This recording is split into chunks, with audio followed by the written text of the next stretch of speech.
First, we're going to discuss the when and where of regular grid planning before getting into the reasons why later in the course. The general consensus of historians is that the regular grid first emerged in the Indus River civilization of ancient India around 2500 BC. Based on archaeological remains of that civilization, they were the first to make use of rectangular blocks and right angles in the planning of the city of Mohenjo-daro in modern-day Pakistan, and several other settlements. For example, the right angle used for this drainage channel in the ancient city of Lethal. Some argue for the emergence of a distinct separate tradition of regular grid planning in ancient Egypt, more or less simultaneously with ancient India, based on the Egyptians' renowned surveying techniques. These techniques were used to construct the earliest pyramids, such as the Pyramid of Djoser, around the same time as the founding of Mohenjo-daro. In fact, so advanced were the Egyptian surveying methods that some were still being used early in the 20th century. However, so far this is not borne out by the archaeological record. The earliest known example of regular grid planning in ancient Egypt is the workers' village of Kohun, which was laid out for construction of the Pyramid of Al-Lum some 500 years after the founding of Mohenjo-daro in ancient India.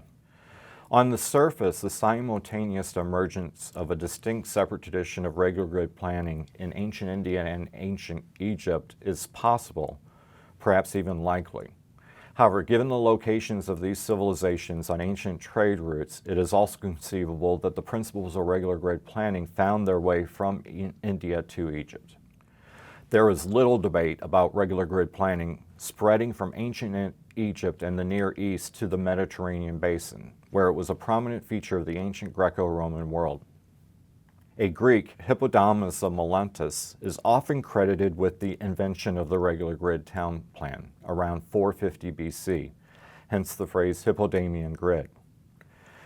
Hippodamus was a Renaissance man long before that was ever a thing. Architect, town planner, physician, mathematician, meteorologist, and philosopher. He probably did plan the Greek colony town of Miletus in modern-day Turkey and the Athenian port town of Piraeus. But the reality is the ancient Greeks were already adept at handling geometrical concepts hundreds of years before he was ever born, as evidenced by the decorative pottery of the Greek Dark Ages. The archaeological remains of several ancient Greek colony towns also possess evidence of regular grid town planning 100 or 200 years before Hippodamus was time. The ancient Greeks and Romans made the regular grid a prominent feature of their colonization activities throughout the Mediterranean Basin, from Turkey and Italy to France, Spain, Britain, and North Africa. The Romans took the Greek model one step further by using regular grids to lay out military camps for their legions.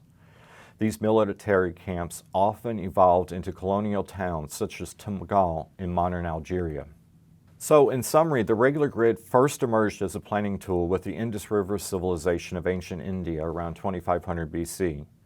The ancient Egyptians made use of regular grid town planning principles in their settlements, though the origin of the Egyptian tradition is open to debate. The regular grid spread from ancient Egypt and the Near East to become a prominent feature of the ancient Greco-Roman world, in no small part to 13 remarkable years of military conquest and town founding activities by Alexander the Great. The ancient Romans adapted the Greek model of regular grid town planning for their military camps in widespread colonization throughout the Mediterranean Basin. So in the next chapter, we're going to look at the regular grid in the medieval and Renaissance world of Europe.